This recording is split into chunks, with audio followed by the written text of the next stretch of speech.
Welcome to the Women-Owned Business Outlook in 2015 webinar.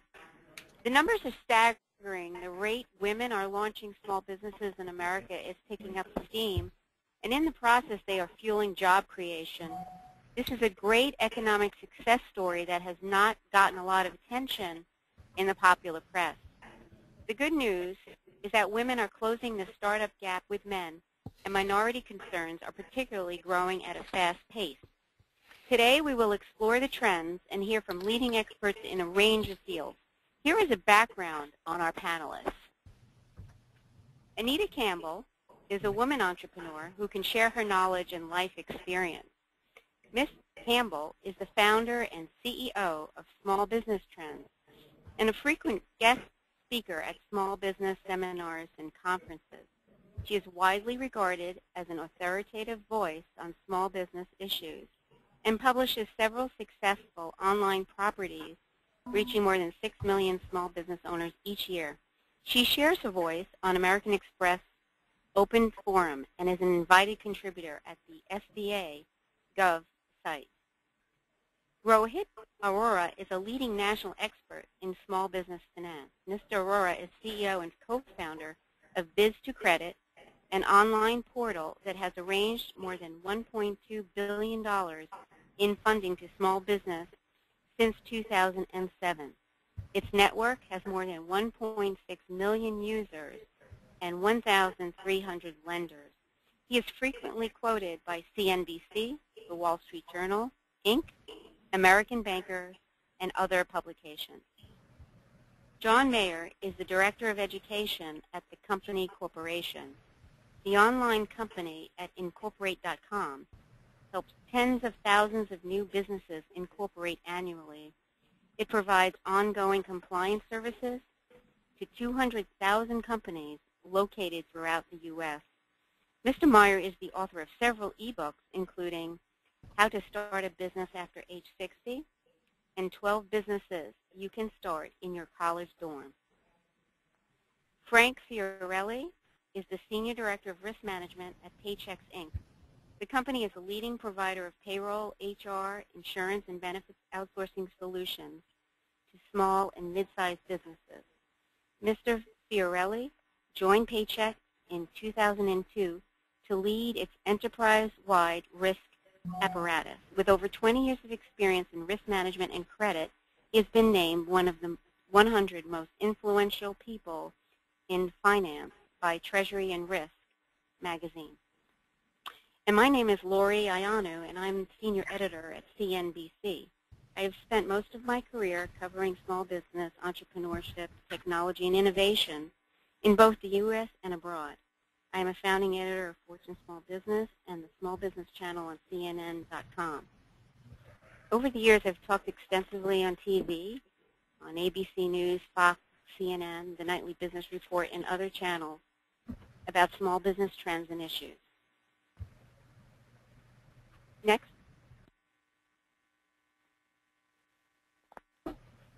Okay, right now, these are exciting times. The rise of social media and digital technology and the increasing types of funding options for entrepreneurs make it easier than ever to launch and fast-track a new business.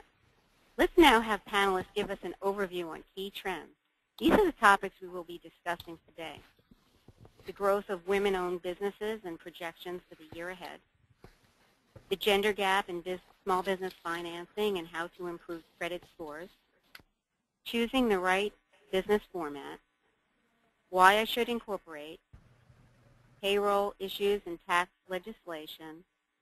Banking developments, and other issues related to entrepreneurship and small business growth. Next. With that said, I'd like to introduce Anita Campbell, founder and CEO of Small Business Trends. Yes, hi everyone, Anita here.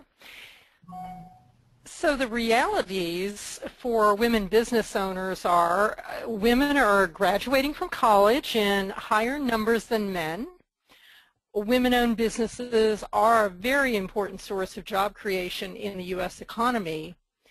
But I also want to say, and you're going to hear from Rohit Arora in just a few minutes, about how the financial picture for women is kind of a mixed bag when it comes to women-owned businesses.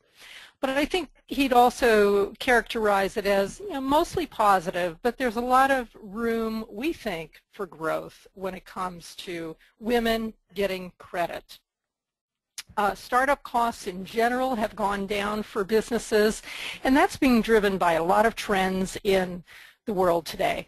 I mean, you can get access to technology much more inexpensively today than you could a decade or 2 decades ago, and so it's just a lot cheaper to start a business.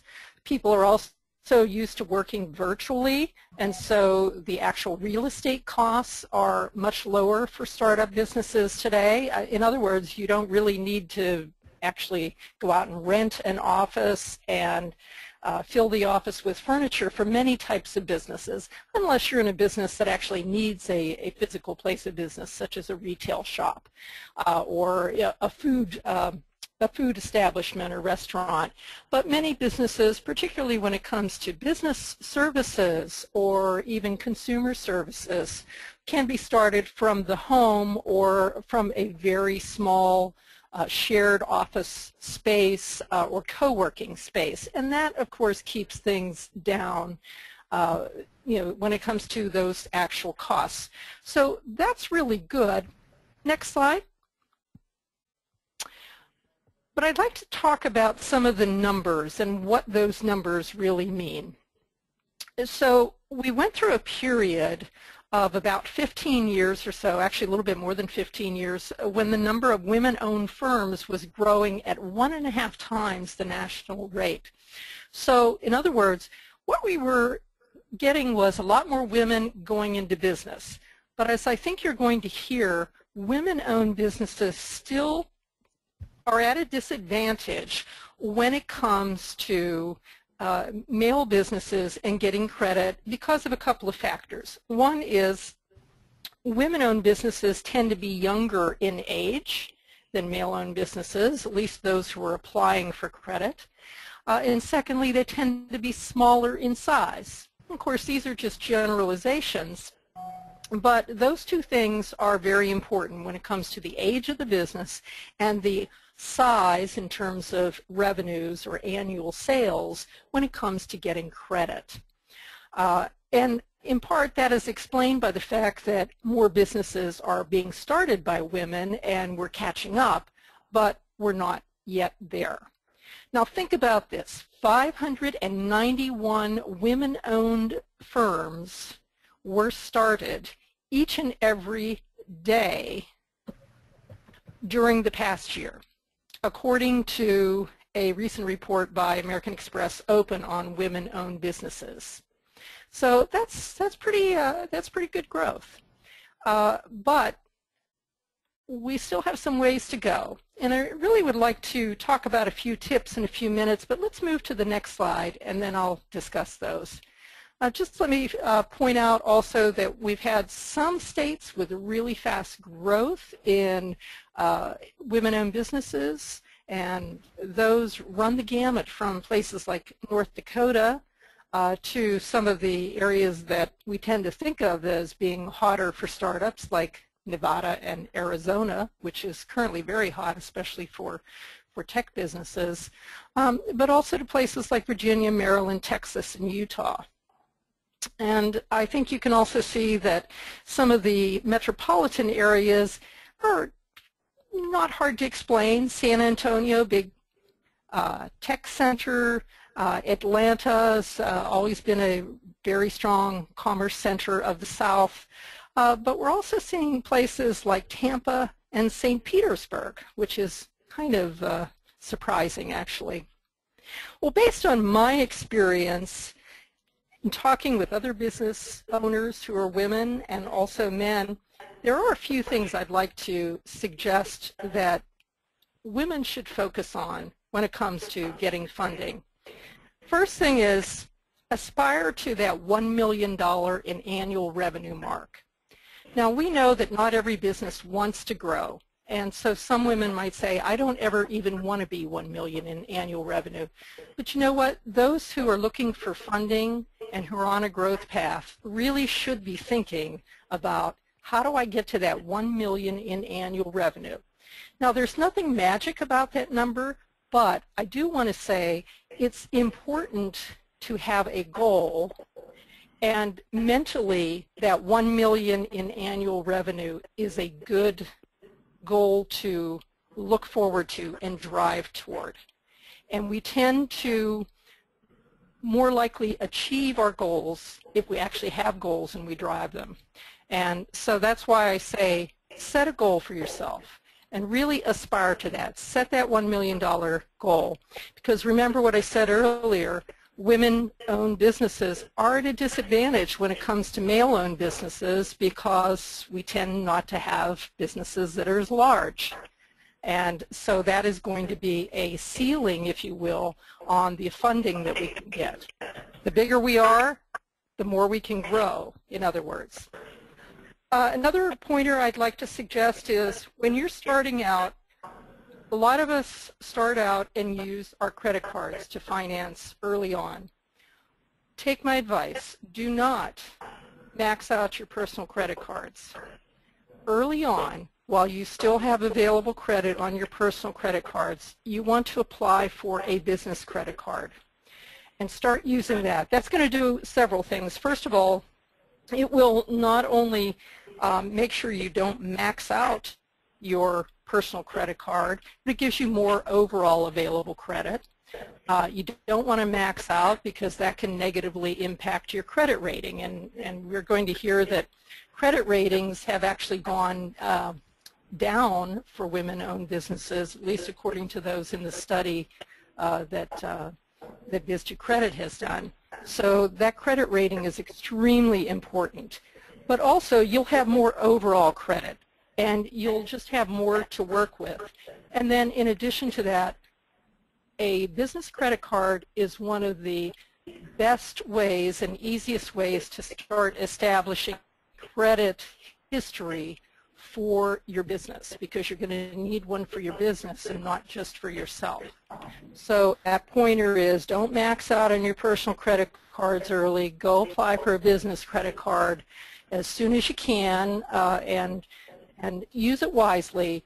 It's going to help you establish. My third pointer is to think of financing as a key business problem to solve. In other words, don't think of financing as something you ignore until you're almost desperate.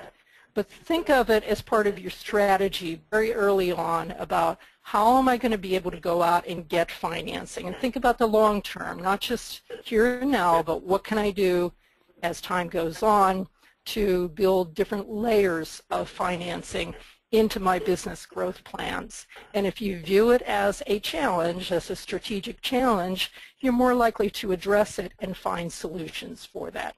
So just some pointers from my real life experience and in talking with other small business owners who are women. Thank you so much, Anita. That was very, very insightful. I'd like to now turn and introduce Rohit Arora of Biz2Credit. And we're really looking forward to hearing about his annual Women Business Study. Yeah. Thanks for the opportunity. And I think what Anita said is very relevant. Setting up goals and planning for your access to credit, or choosing right vendors, whether you want to incorporate your company or who's going to run your payroll, is extremely important when you start the business or when you are growing your business. And just a quick background, I started this business with my brother 6 years back, and in a small room, and now we have 150 plus employees. We will do almost $60 to $70 million in revenue this year. And I think the key is to set goals, key is to then work towards those goals. And and being a minority, being a first-generation immigrant into this country, we face same problems as a lot of women business owners do. So there's a lot of empathy and a lot of understanding that we are seeing that what is happening. And I think the good news is that, as Anita rightly said, women-owned businesses are growing faster. Today if I go to any franchise show, I find the new franchise or potential franchise owners are either women or say immigrants. So I think that's a good news that more and more business opportunities are opening up. What we did was that we did a study of over 15,000 businesses in 2012. Then we did a study of 15,000 businesses in 2013 and 15,000 businesses in 2014. And we took part of those from 2013 and figured out what they were doing in 2014. And a part of it was the study was of the businesses which applied for access to credit in 2014 on our platform. So there are some good news. One good news that we have seen because of the improving economy, because of the fact that women-owned businesses have matured, that we saw a revenue growth of nearly 40%, which looks pretty impressive, but it comes from a lower base also, and the growth in the prior years was less. So obviously there's some pent-up demand which we are seeing even in the economy. And obviously as the gas prices started falling down in 2014, that also has given a lot of boost to small businesses. The other good news is that the earnings also improved quite a bit. So obviously as businesses scale up, we have seen that they start becoming more profitable and they have greater control on their costs, which always is helpful, because whenever you're looking to get access to credit for debt financing, you need to show some profits, because no lender will fund a loss-making business. So that's very important. The other thing that we saw was that more women are applying for loans. Last year we had compared to last year 2013, that number grew by 36%. So obviously we are seeing more women-owned businesses gaining confidence in themselves, because a lot of time getting outside debt financing is a big inflection point for businesses, because then they need to become very responsible. They need to be fully compliant with all the laws, and they need to go through that whole due diligence, which helps them, to do better overall as they progress. And obviously, once you get access to credit on your business, it actually establishes your business credit, which, like personal credit, the more credit you have and the more responsibly you are going to use it, the better offers you will keep getting down the line. And I think what our study is showing, from the last slide, obviously revenues have gone up, earnings have gone up, so I think those are good news. But I think where we are seeing some mixed news is that the earnings of men-owned businesses actually went up faster. And there's a reason behind it. So while the women-owned businesses grew by 40%, men-owned businesses grew by 50%. And there are two reasons. One obviously is that men-owned businesses are more well-established, and as the economy started improving, they had already more access to credit, and they were able to take advantage of the growing economy more aggressively. And the second thing is that they already are in businesses. A lot of them are in B2B businesses, which actually grew a lot in 2014 actually, because the economy came back very strongly, while women shareholding in retail businesses is like the highest, like 20%. I think the other thing also is that men-owned businesses having better access to credit also have a lower cost of credit, and that also boosts your profitability, because you pay less money out back in interest and other expenses, and also you can use that money because your cash flow is healthier to keep growing the business faster. So I think those are the two things where I think women still need to catch up. Again, the credit scores, actually the good news here is that the men-owned businesses credit score actually fell down, while the women-owned businesses credit score also fell down, but only by 10 points. And a lot of people were asking me this question, that why in an improving economy credit scores are going down. And the reason is that more businesses are starting to apply for credit. They have become more optimistic, and a lot of business owners suffer a credit score drop when they start a business, or when they are funding it through their personal credit cards or through their home equity lines, or by taking personal debt. So what we are starting to see is that more and more of these business owners are coming into the marketplace and trying to refinance their debt, which actually is a good news. And it's also good news that more and more women-owned businesses are coming and trying to refinance their personal debt, which they had taken for business, into business debt. And that again shows that they're gaining more confidence, they are more buttoned up, and that clearly means that going forward these businesses will actually grow faster because now if they have more access to formal credit, which is cheaper and more long term, that's going to help them the same way that it has helped men-owned businesses over the last few years. Because the good news is that if you can get access to formal credit, that's pretty cheap right now. But getting access to formal credit means that from banks is tough. So obviously, if more people are applying and going through the process, the more they learn and the more they succeed, the bigger and better they become because of that. So I think that's something very, I would say, good news in spite of credit scores dropping. So I think there's nothing really alarming, in this. Other good news is, we are seeing the age of the businesses increasing. So this is a very important, stat, because typically what is considered is that the first 1,000 days for the business are very tough, especially first 2 years. So what we are starting to see is that, a lot of women-owned businesses have survived that first 2 years at least, and they're progressing towards those 1,000 days, which is actually good news because a lot of bank lending starts becoming available, including SBA lending, once you have been in business for 2 years. So I think that is a big threshold that more and more businesses, women-owned businesses, are crossing. In terms of approval rates, last year the difference in the men and the women approval rate was 37%. This year it has dropped to 29%. So I think that's a good news. It's still a big gap, there's no doubt about it, but still it's getting better, and that's clearly a function of increasing revenue and increasing age, as Anita also rightly said. Because a lot of credit decisions are not made on the fact that whether you are a men-owned business or a woman-owned business, they're made on the fact that what your numbers look like, what your age of business look like, what your margins look like. And I think that's where these approval rate gap is narrowing.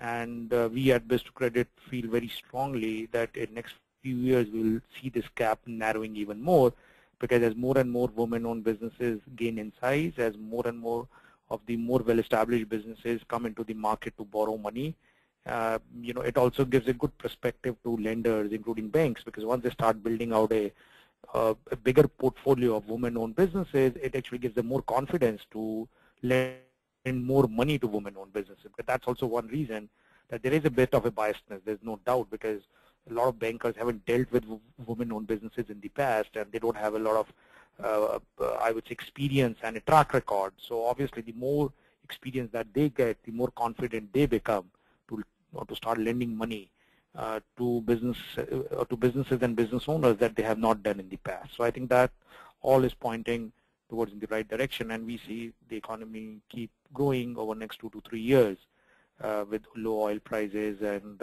overall stability in the economy. So I think this is a great time for a lot of women-owned businesses to keep growing and keep taking advantage of formal credit and also formal growth opportunities out there, because it's not just access to credit, it's also in how you take your company to the next level, because a lot of people started as sole props, but what they don't realize is that you have to incorporate your business if you really want a lot of access to formal lending. What we have also seen is that a lot of time small businesses will run payroll internally, and then they get into all these compliance issues, and no bank will lend you money if you have any compliance issues on your payroll, because that's something that they very thoroughly check while lending money. So I think those are the things that as these businesses gain size, they will get better at doing that. And this slide really talks about average earning, which I think is good news. I think retail businesses are still the largest chunk there, and that also explains why there is a lower approval rates, because typically retail businesses are not favored by banks. They are favored more by non-banks to be lent money. Other businesses where women are pretty strong are accommodation, food services, healthcare, professional, scientific, technical services, and arts, entertainment, and recreation.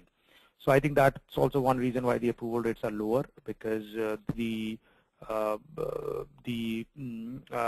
men, the concentration is more in professional services and healthcare, which are more favored by banks for borrowing money. So I think that needs to be kept in mind, that if you are a retail business, then you need to be even more buttoned up if you are looking for bank financing, And we at Biz2Credit provide a lot of tips which are totally free that, women business owners can come and look at it, that what banks are looking for.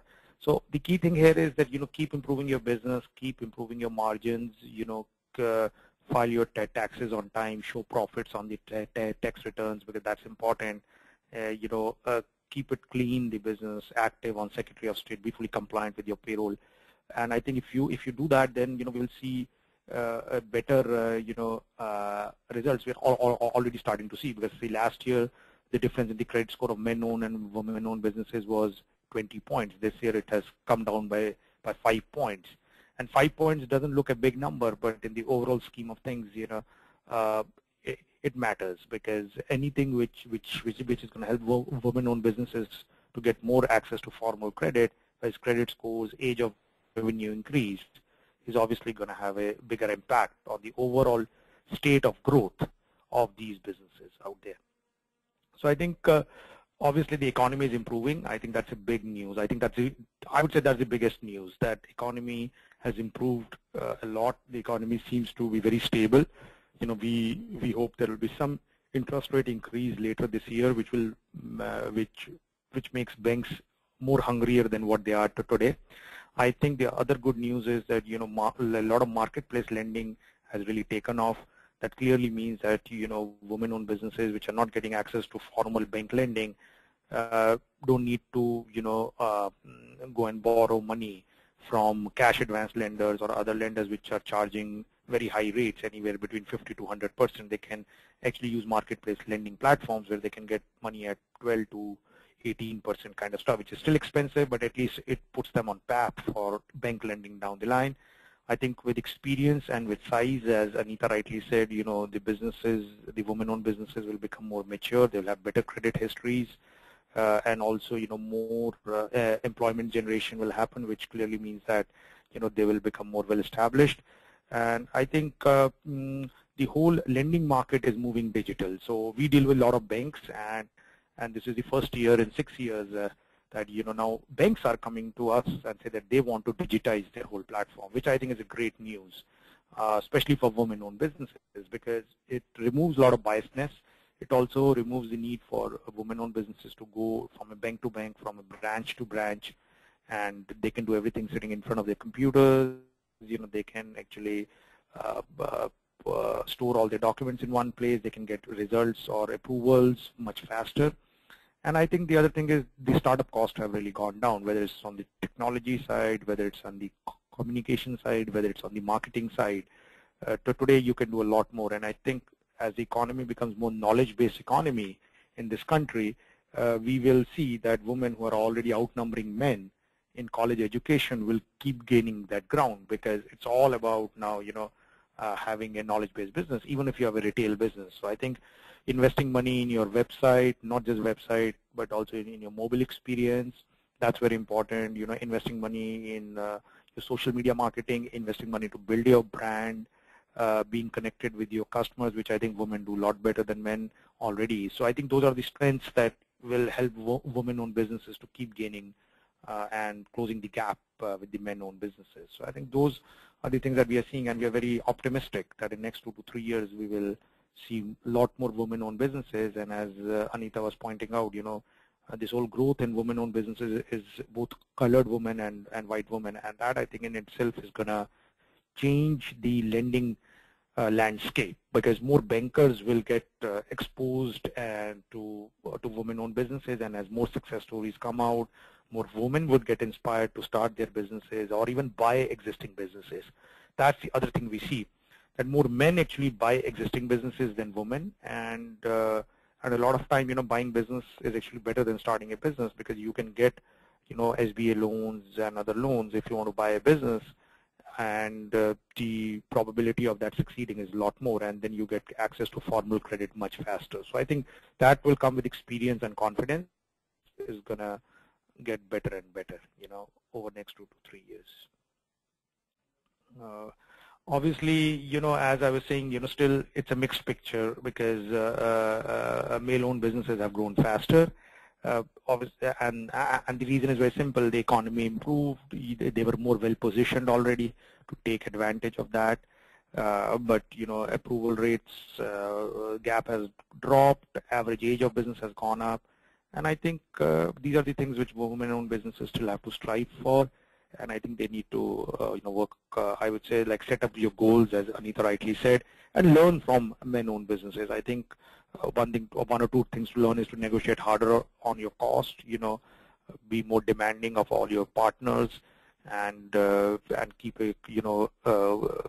set targets, including managing your financials really well, because I think that's where sometimes women-owned businesses have a little bit more challenge, because you have to track your budgets and your targets, because if you set up a target and a budget but you don't track it on an ongoing basis, you will never be able to hit those numbers. So I think tracking is equally important, and I think those are the things that they can learn actually from more well-experienced men-owned businesses, and I think those are the things that they can keep doing to grow their businesses, and they have natural advantage, because knowledge-based businesses, as they gain more ground, as online businesses gain more ground, women have an edge over men right now in that space actually.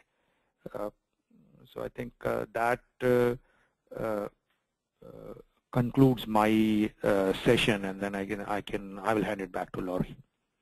Thank you. That was really fascinating, and certainly a mixed bag, as you mentioned, but a lot of promising information and promising trends that we could look forward to in the months ahead. And with that said, I'd like to introduce John Mayer of the Company Corporation, who's going to talk about an issue that a lot of entrepreneurs grapple with when launching a business, and that is how to choose the right business structure. Thanks, Lori. I appreciate it, and glad to be here with everyone, and Rohit, some great information that you just covered. So I'm excited here to join you here today. I'm going to talk about a couple different points, one being choosing the right business structure. So as you choose to start your business, you have a couple different options. You can go ahead and set up really two structures, an unincorporated business or a incorporated business. So let me talk about an unincorporated business first, and that is probably the easiest way to go. It's what many people do when they have an idea and they want to start to test it. They become a sole proprietor, which really means that you're going out and starting your business. You might be operating on your own personal social security number for the time being. You may also get a what's known as a DBA, or a doing business as filing at your local jurisdiction, so maybe your county, city, state, to go out and start testing your idea. So really, from one benefit of being a sole proprietor is that it's extremely easy to go out and start that business. Now, from a disadvantage standpoint, the owner really leaves themselves exposed to any type of business liability. So when you look at it, a sole proprietor is the individual. They would be held liable for anything. Any type of credit would be on the personal person, the individual. There is the ease of just doing the DBA filing, and then you can report any business profit or loss on your personal tax returns. But again, it leaves you exposed to any type of business liability. Now, your second choice that you have that a lot of sole proprietors will now migrate over to after their business may get some traction, or when they're starting to think about funding for their business, is they look to incorporate. And when you look to incorporate, you have really two options as well. You can either form a limited liability company, which a lot of people have seen the initials LLC, which is after your name, or you can become a corporation. And you have two choices really as a corporation. You can become a C corporation, or you can become an S corporation. Now, I want to talk a little bit about limited liability companies in just a second, but the real big benefit here is that when you set up either an LLC or a corporation, which you might see the INC after a business name, you're essentially putting a brick wall between your personal assets and your business assets, and you're creating a separate legal entity. So I mentioned before that it's one individual going out as a sole proprietor. when you form that legal entity as an LLC or a corporation, you're setting up a separate structure, which is different than your personal Social Security number, your personal and credit. You're basically giving birth, if you will, to a separate organization, a separate entity, which is going to have a tax ID number, which is done through the IRS. So it has its own tax number, just like you have your own Social Security number. And you have a name that's registered at the state level. So a lot of people might incorporate in a state like Delaware or Nevada, or many small businesses will look to incorporate where they're doing most of their business, which tends to be in their home state. Now, when you do this, you're creating a separate legal structure which gives you that advantage. It separates your personal assets from your business assets. Now, I want to talk a little bit more in detail on the next slide about why you would choose to incorporate. Now, here's some of the benefits that a business owner would receive from incorporating. And when I say incorporate, I'm talking about either setting up a limited liability company or a corporation, a C corporation or an S corporation. Now, just to touch on corporations for a second, I mentioned C corporation and S corporation.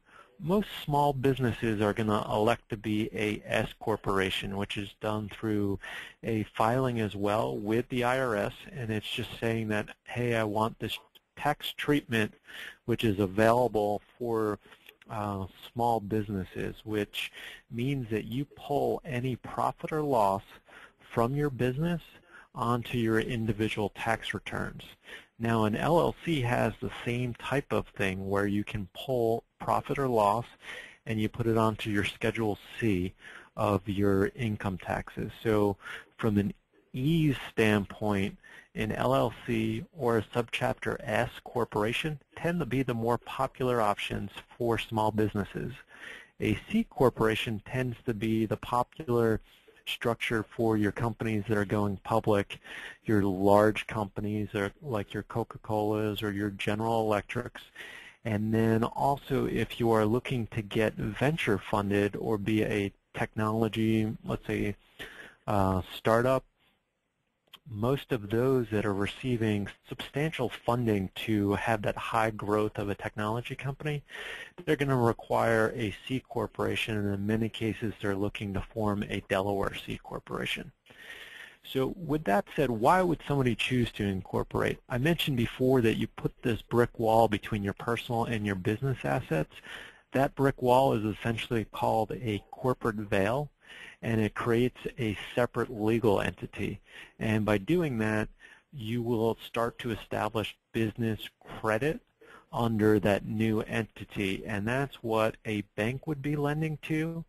One of the necessary things that you have to do to keep that corporate veil strong and secure, and that you don't have holes like Swiss cheese in there, so if you do get sued, they can't go after your personal 401k or your life savings, is that you need to not commingle your personal funds and your business funds. So Anita mentioned earlier that you don't want to max out your personal credit cards because you want to get this business going. You want a business credit card.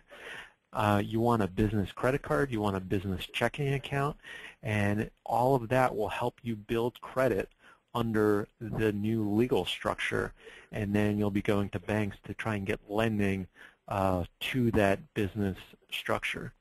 Also, you get some credibility and name protection, so having an INC or an LLC, I see a lot of businesses that will come through and use Incorporate.com to get set up through my organization here. A lot of times I'll hear people say, you know what, by having an LLC or an INC after my name, I was actually able to win a bid for business from a larger company because I had additional credibility with my business. Also, you have some perpetual existence, which essentially just means that since it's a separate legal entity, it can go on long after the business owner is around. So let's say in the situation arises that you pass away in a situation such as that, your business operation will continue. On a happier note, you also have the ease of ownership. If you were looking at your exit strategy of selling that business, it's a lot easier to sell something that has a legal structure as opposed to being a sole proprietor. It's easier to carve it out. It's separate from the owner. You also have some potential tax flexibility.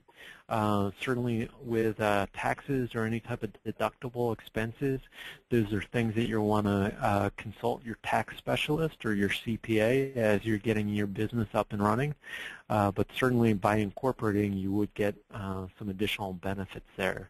So hopefully I gave just a brief overview of the types of structures that you get to choose between sole proprietor and corporation, and then some of the key benefits of why you would look to incorporate. And with that, I'm going to turn it back over to Lori, and I'll be around for questions at the end. Thanks so much. That was really insightful, and I learned a lot from the discussion. I'd like to turn now and speak with Mr. Frank Fiorelli at Paychex, who will be talking to us about payroll and HR advice. Hello, everybody. Hello from actually sunny Rochester, New York today, believe it or not. Yeah, there's actually a lot of stuff I could talk to you about, but what I think I want to do is kind of have three different topics. One around kind of banking and financial developments, businesses trending towards increased payment security and mobile, payroll cards, and then I'm going to switch to kind of employee retirement packages and some things that are going on with the U.S. Treasury is introducing, and incentives for small business to open retirement plans. And then I'll close with some kind of tax issues, some new things that we're actually watching and that you might find interesting. So Paychex actually has a unique view into the small business segment, and actually it's very, very deep because we, you know, every 1 or 2 weeks we actually pay 1 out of every 15 private sector employees. So if you think about that, we actually touch a lot of individuals and a lot of businesses, and then we actually are the largest record keeper in the country as far as number of plans. So we have a very deep relationship with small businesses, as well as we put out a small business index every month that really kind of gauges the health of how small business is doing. And interesting enough, the last couple months we have seen a little bit of an uptick growth. In the fall and the winter, we saw a little deceleration, but it looks like at least looks like small business is increasing employees over the last few months, which is actually really nice to see. So if you talk about the kind of the 4 big disruptors out there right now, they are social, cloud, right, big data, and then mobility. And you know, speaking about mobility, obviously that's the rage right now. Everybody's doing everything on their phones. And everything is very mobile, and I think small business is following on that as well. Believe it or not, the first phone that had NFC technology, that's it's called Near Field Communications, went on sale in 2006, and since the 1990s. And you know, vending machines and technologies, you probably remember Speed Bass, so that was kind of the start of it. And I think there's been a lot of momentum now, just recently with Apple Pay. And some other technologies to where, again, I think you know, small businesses are really adopting that mobility. You know, as cell phones surpass the number of computers in the household, as nearly 100 million individuals currently use those phones and actually have the fingerprint reader now, like you see on the iPhone. Again, consumers are aware of this technology and are going to be looking to use that more and more. And you know, merchants will focus on generating revenue through those mobile payments as well by offering discounts and, you know, advertising banners and VIP messages and lots of other things that you know, again, I think merchants are going to be really, really interested in that. So what comes with that, obviously, with any kind of technology is you know, with that reward there's risk, and I think that, you know, obviously the biggest risk on that right now is really, you know, around security, right? Data breaches and things like that. You know, there's been a lot of well-publicized data breaches recently that are costing companies, you know, millions of dollars in resolving these breaches, as well as customer loyalty. And I saw a recent survey that said 28% of fraud victims that, you know, they were going to avoid these specific merchants altogether. So, you know, that's obviously a key point, as well as cyber criminals, what they do is they creep into these companies through their emails and malicious attachments, system backdoors, bogus websites, and they use social engineering to compromise these payment systems. There's a thing you might be familiar with called PCI. It's a PCI compliance standard. That's the payment card industry data security standards. And really, if you're a business and you accept credit cards, you really need to be compliant on that. And the level of effort needed to be compliant on that really varies based on payment card transactions and the level of complexity and your kind of process environment as well. Mobile payment security is enhanced through the smartphones, through what we call the SIM-based tokenization capabilities, which is sent from the device to the merchant systems without the direct use of the consumer's credit card number. Again, kind of important things as well to know. And what you're seeing is, banks and financial institutions are trying to, exploit this mobile technology as well. That kind of the reward piece of it. I talked about the risk. Again, just to give you an example of that, one way is through the ability of, employees to take a picture of the paychecks, let's say, and deposit in the bank. New technologies typically also mean, fraud, as I said earlier. And what you need to do in all these things is have things that kind of combat that fraud. And one of those is to protect the business accounts. You can use something called you can deploy positive pay, pay positive pay, which is it's on their checking account, and the bank receives information that the check is produced, and they will authorize that check when it's presented to the teller for the back-end operation. The last thing on that payment I'll talk about is pay cards. Again, a very, very popular way to get pay right now for both employers and the unbanked employees across the world. Saw some numbers. I think these are a little bit outdated, but there was like back in 2012, 34 billion in gross dollar volume was loaded on almost 5 million of these pay cards. They're becoming much more popular recently. The target market for these cards are hourly employees who earn close to minimum wage and do not have a bank account or utilize alternate resources to receive cash, like check cashing. There's two issues with these pay cards. One is really the various fees that are charged by the card vendors, and then the second I would say is, again, it is fraud. You've seen just recently about some tax fraud, refund fraud, and a lot of that fraud is actually going onto the pay cards. So you've got to make sure you got the right processes in place for that. So I'm going to switch over to some of the retirement services. Treasury introduced some new, some optional workplace saving programs recently. In case if you've ever heard of what's called MyRA, the White House introduced what's called MyRA last year. This is it's actually a new retirement savings account for Americans who really don't have access to an employer-sponsored retirement savings plan. Workers can sign up. They'll have a portion of their paychecks actually directly deposited to their MyRA automatically every payday via payroll deduction, just like things that come out of your pay today. It's affordable. You can actually contribute as low as $5 per pay period, and there's really no fees, and it's safe. So again, that's just sort of a new program as well. The President's upcoming budget also proposed the creation of a federal auto IRA program where employees without a retirement plan and have more than 10 employees required. This is actually required to automatically sign up their workers for this IRA. Employees who didn't opt out would contribute 3% of the pay to their account each pay period. The White House considered this program, which actually requires Congress to actually approve this. You've seen a lot of states enact some of these things. Illinois just recently enacted their own auto IRA. We think a lot of states might actually be doing a very similar program in the next few months as well. Incentives for small businesses to open up retirement plans. So some employers may look to provide more of a robust offering than what I just talked about.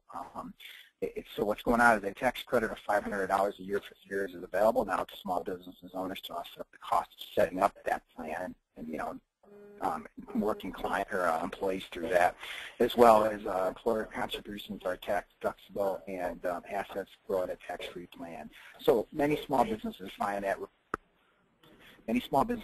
retirement plan is a good way to attract and actually keep employees too, so we're seeing some interesting on that.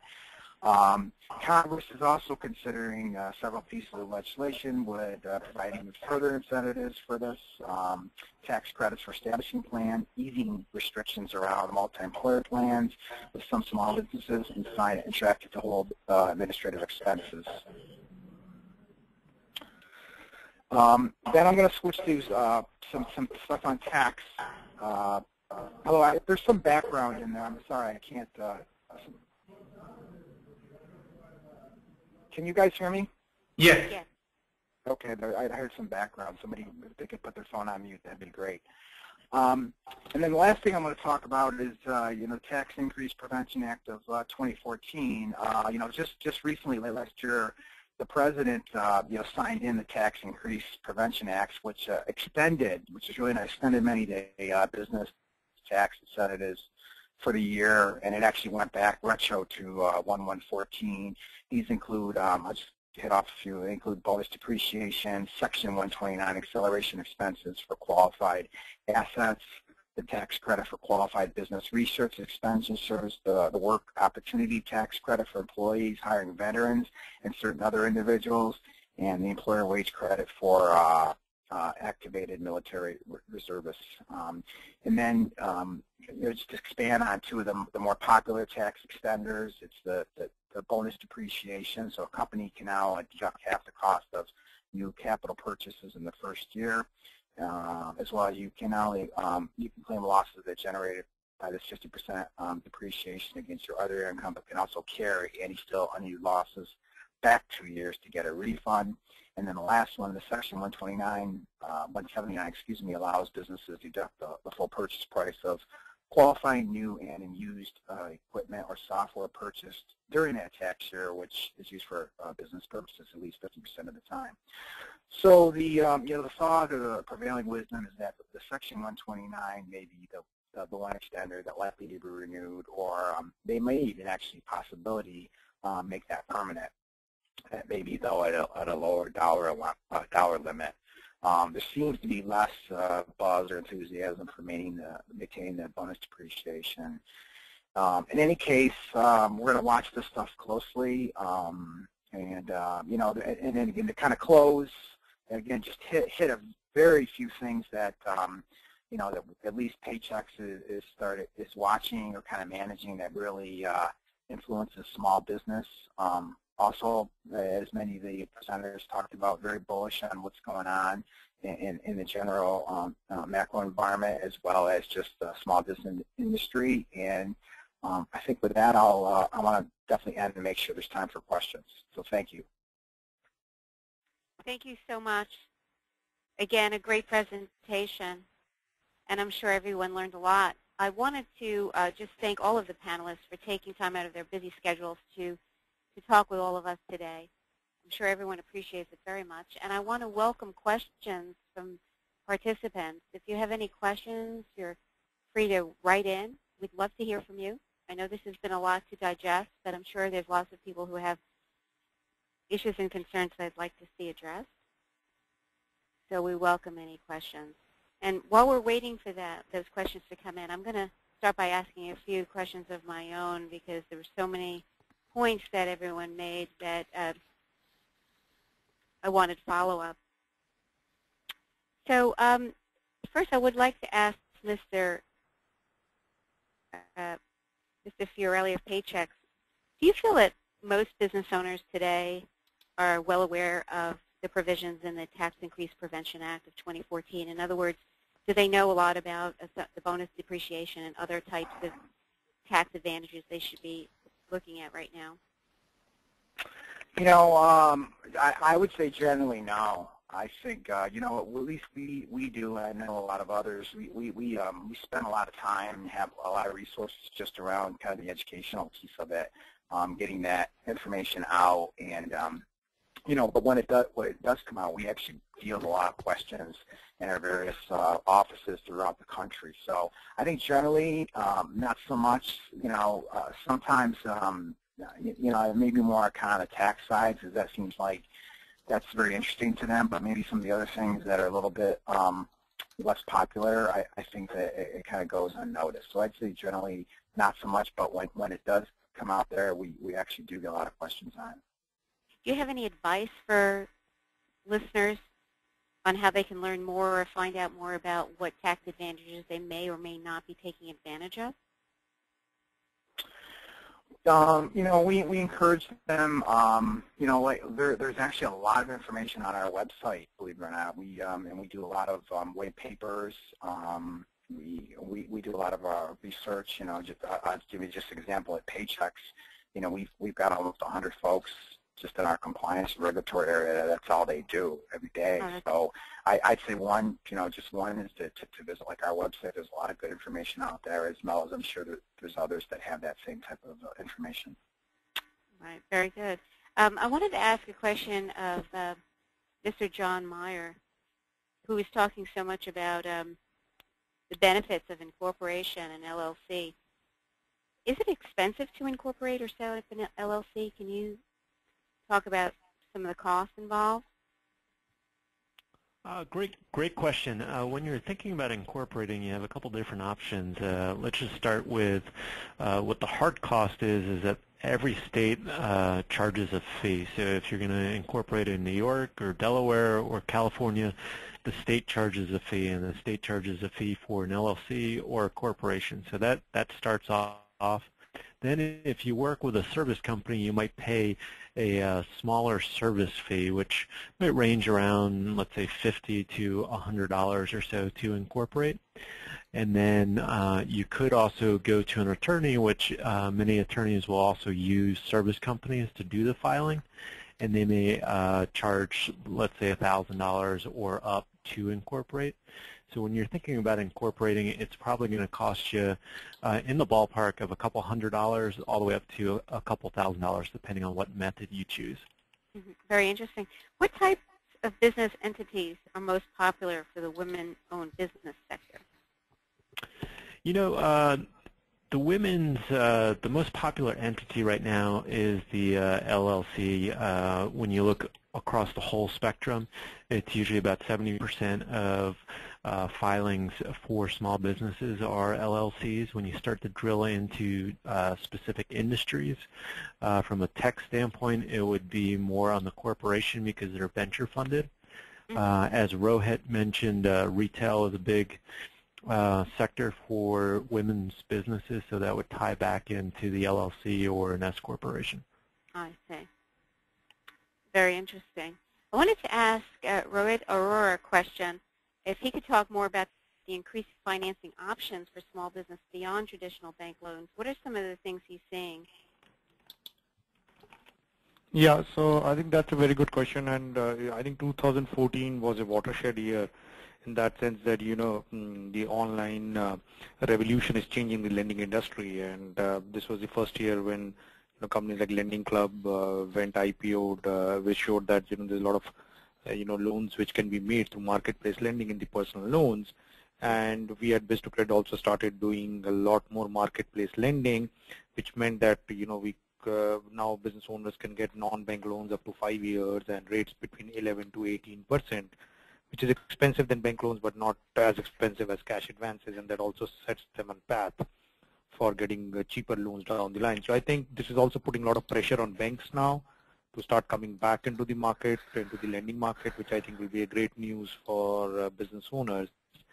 And I think the online marketplaces and the online evolution will change this industry like it has changed travel and retail industry. So over the next 2 to 3 years, I think this will bring transparency, this will lower the cost of finding access to credit, it will speed up the whole process, and it will create a more level playing field between banks and non-banks, who are looking to fund small businesses. So I think that has been a big game changer in 2014, and I think this will continue for the next few years now. Right. And Anita Campbell, I'd like to ask you, since you've been covering small business for so long and you're such an expert, how has the woman entrepreneur evolved over time since you've been tracking the industry? Well, I think it's been consistent over time. What I do see, though, is there are a lot more resources that are available for women entrepreneurs, and I think that's great. because sometimes we have a tendency to be very matter-of-fact about our businesses as women entrepreneurs, and a lot of women, due to life circumstances, may have various times when they're running their businesses part-time and don't always give maybe the attention that perhaps they should to their businesses. So it's great to have access to resources that help that, whether that is resources in terms of mentorship, in terms of various types of advice and guidance, or whether that's even access to financing by entities that understand some of the special pressures that women may go through, especially those who have young children, raising young children, and may have to go through a period of a couple of years where perhaps their business just needs to be maintained for a while until the children grow to a point that they can come back and put more attention on the business. So I think those are very positive things. I agree. So I just want to conclude and again thank the participants and the panelists for joining us today. Everyone did such a great job, and I hope everyone will keep in mind that the companies that represented here offer great resources for business owners that they can access through the internet. And I wish everyone continued success. Yeah. No, thank you for everybody coming at this webinar, and there were a few questions which we will answer via email, because I think we are running out of time and our expert panelists have to leave. But we have a few questions online which we will answer back to all the attendees, because we have the email IDs, so they will get a response very soon. Yeah, and we'll also send everybody a recording of this presentation also. Thank you. Thank you. Bye.